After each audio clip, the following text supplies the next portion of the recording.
Hello guys, welcome back to my YouTube channel. मेरा नाम है अनीश सिन्हा और आप देख रहे हैं हैशटैग विंडो। तो गाइज आपका मेरे यूट्यूब चैनल पर बहुत बहुत स्वागत है। और आज बात करने वाले हैं टेक्निकल एसईओ के बारे में और ऑन पेज एसईओ के बारे में। आखिर ये ऑन पेज एसईओ जो टेक्निकल एसईओ है, आखिर क्या क्या चीज़ है ये, तो इसी के बारे का डिटेल वीडियो बात करेंगे और कई सारे टॉपिक्स को टच करेंगे इसके अंदर की क्या क्या चीज़ें इन्वॉल्व होती है और क्या चीज़ें बहुत ज़रूरी होती है। देखिए, कभी भी कोई कस्टमर आता है, अगर वो आपके प्रोडक्ट और आपके सर्विसेज से अगर खुश नहीं है तो वो आपकी वेबसाइट को बाउंस बैक कर देगा, मतलब वो छोड़ के चला जाएगा।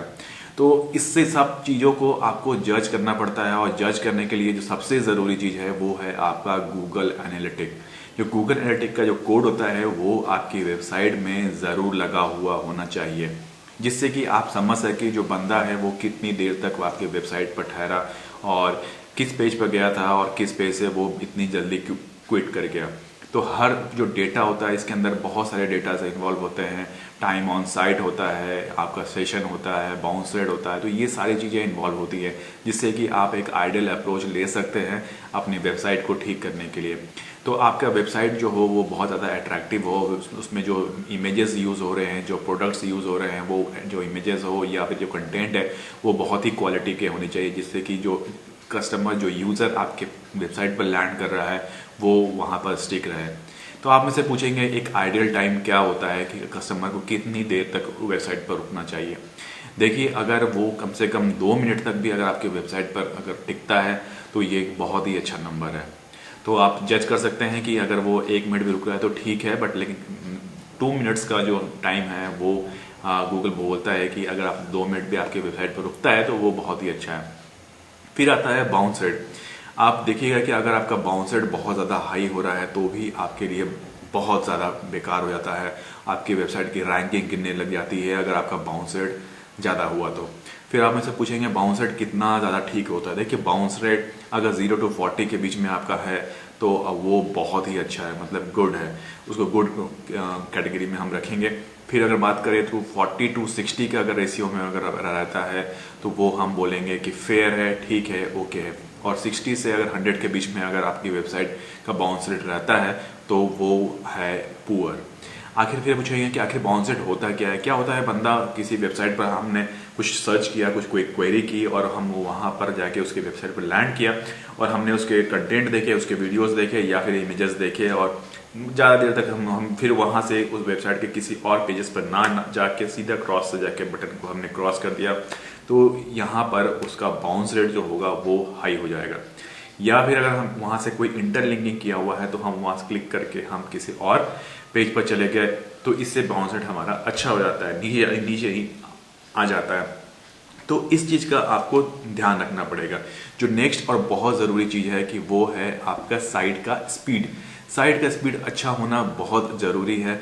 साइट स्पीड हो गया, आप साइट स्पीड के बहुत सारे टूल्स आते हैं, आप कोई से भी साइट टूल्स से चेक कर सकते हैं। उसमें आपको ना एक पैरामीटर्स दिए हुए रहते हैं कि 0 to 1 सेकेंड, 0 to 5 सेकेंड या फिर 30 सेकेंड के अंदर, 30 सेकेंड तो बहुत ज़्यादा हो गया, इस तरह से 0.2 to 4 सेकेंड के अंदर आपकी वेबसाइट अगर खुल जाती है तो वो बहुत ही अच्छा है। तो इस तरह का ये चीज़ें भी बहुत ज़रूरी है ऑन पेज के में जब मैं बात करता हूँ। तो उसके बाद जो आता है वो होता है आपका मेटा टैग। मेटा टैग जब भी आप कर रहे होते हैं उसमें जो कीवर्ड्स आप यूज़ कर रहे होते हैं, तो जो आपका कीवर्ड्स हो वो बोल्ड में अगर आप यूज़ करते हैं तब भी बहुत ही अच्छा होता है। और कोशिश कीजिए कि जो कीवर्ड हो वो आपका फ्रेज में हो, ना कि अब सिंगल कीवर्ड आप यूज़ कर रहे हो।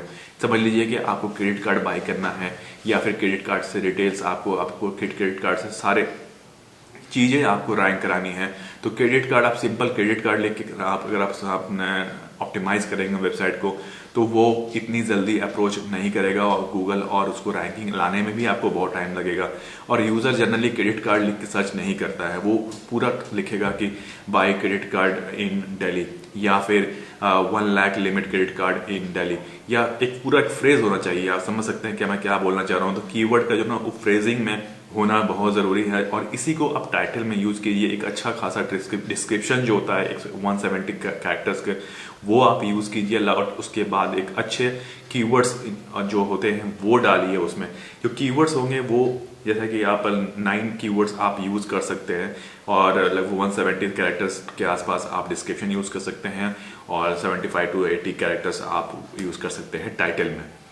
तो जब भी आप यूज़ करें तो काफ़ी अच्छा अप्रोच रखें कि लगे कि ये फ्रेज़ है तो या फिर कुछ और है, या क्रेडिट कार्ड सेटलमेंट ऐसा कुछ आपने वर्ड यूज़ कर लिया, 1 से 2 से मत यूज़ कीजिए, उसके आगे फ्रेज लगा के कुछ ना कुछ ऐसा इन्वॉल्व कीजिए कि जो क्या बोलते हैं उसे एक अच्छा सेंटेंस बन के तैयार हो और यूज़र को जो चाहिए वो वहाँ मिल जाए।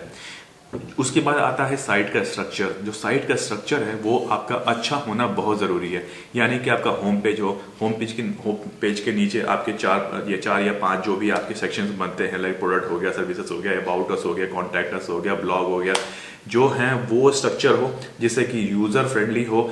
बंदा जब आपके वेबसाइट पर लैंड करे तो उसको चीज़ें ढूंढने में ज़्यादा परेशानी ना हो, वो आराम से हर सेक्शन को एनालाइज कर ले, वो स्ट्रक्चर्ड वाइज हो।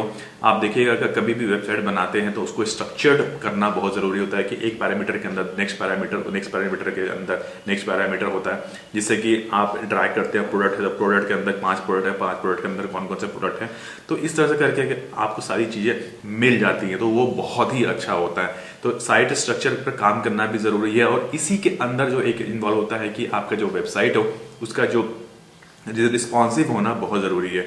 कई बार ऐसा होता है कि हम जो डेस्कटॉप पर काम करते हैं तो डेस्कटॉप की वेबसाइट तो हम देख लेते हैं कि हाँ वो ठीक है, बट वो टैब में या फिर मोबाइल में वो रिस्पॉन्सिव है या नहीं है, वो स्ट्रक्चर ठीक लग रहा है या नहीं लग रहा है, कि यूज़र फ्रेंडली है या नहीं है, क्योंकि ऑलमोस्ट 60 to 70% जो ट्रैफिक होता है आज के डेट में मोबाइल से आने लग गया है, और अगर वही रिस्पॉन्सिव नहीं होगा तो यूज़र एक्सपीरियंस बहुत ज़्यादा खराब होगा और इसके बाद आपका जो ट्रैफिक होगा वो लगातार गिरता रहेगा। तो आपको इन सब बातों का अगर आप ध्यान रखेंगे, जो ऑन पेज टेक्निकल एसईओ की बात करते हैं, तो आपका जो वेबसाइट है वो ज़रूर रैंक करेगा। इन सब चीज़ों का बहुत ध्यान रखिए। कभी भी आप इंटरव्यू में जाते हैं तो इस तरह के टेक्निकल क्वेश्चंस आपसे पूछे जाते हैं, आपको इनका यही जवाब देना है।